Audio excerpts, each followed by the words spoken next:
My New England grandmother taught my mother to make this lovely seafood au gratin dish. When I learned to make a bechamel sauce in France, our family recipe became even better. This recipe starts with the bechamel sauce. You'll need to start by making a roux of 3 tablespoons of butter, 3 tablespoons of flour, some salt, some pepper, a dash of nutmeg, and 2 cups of warmed milk. After our roux had cooked for 2 minutes, I started adding our warm milk to the mixture, stirring the whole time, slowly adding it to the sauce. I want to cook this very slowly, make slow and gentle additions. Bechamel is one of the 5 French mother sauces. When I was taking cooking classes in France, we learned all of the mother sauces, but truth be known, this is the only one I've ever used.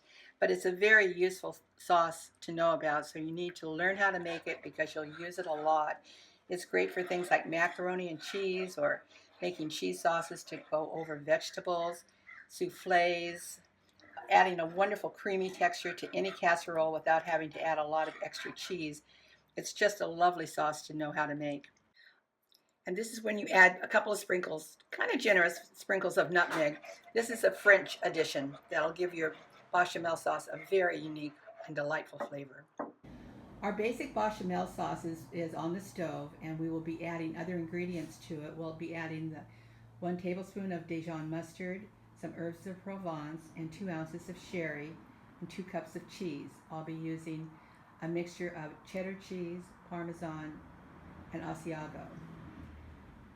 Once the sauce is complete, we'll layer serving dishes with shrimp and crab, top it with a little bit more cheese and breadcrumbs. We're going to start by preparing our shallow dishes. These are au gratin dishes. Au gratin is always baked or broiled in a shallow pan.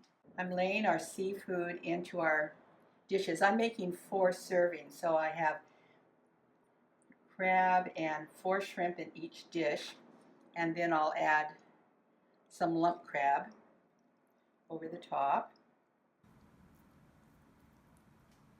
I'm moving our au gratin dishes onto a baking sheet, and now we'll finish our sauce. Your sauce will get a little thick as it's been sitting, so turn the heat back on gently. Bring it back to a simmer.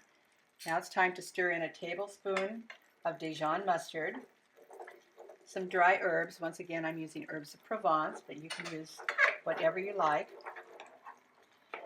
and 2 ounces of sherry. Mix this all together. Now it's time to start adding our cheese.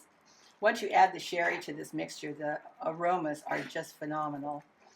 So now you're just starting to slowly add your cheeses.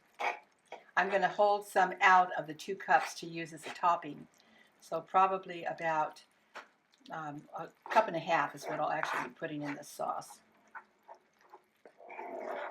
Gently melting the cheese, and decided it needed just a little bit of lemon juice. It needs just a little bit of acid to make the flavors pop. So now I'm just ladling this beautiful au gratin sauce over our seafood, which will then top with breadcrumbs, and this will bake in the oven for about 30 minutes at 350 degrees. Gratin is a culinary technique where the dish is topped with cheese and breadcrumbs.